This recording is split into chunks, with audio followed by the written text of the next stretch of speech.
అలాంటి కోట శ్రీనివాసరావు ఇవాళ వెళ్ళిపోయాడంటే ఒక శూన్యం.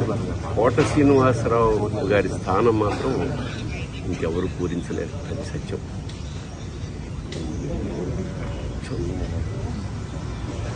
ఆయన మనశ్శాంతి, పరమేశ్వరుడు కుటుంబాన్ని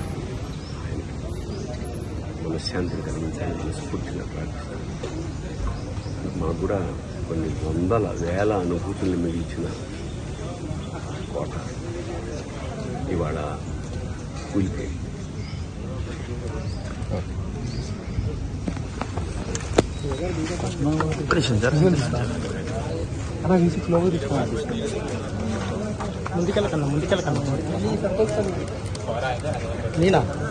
నేనేం చేస్తున్నాను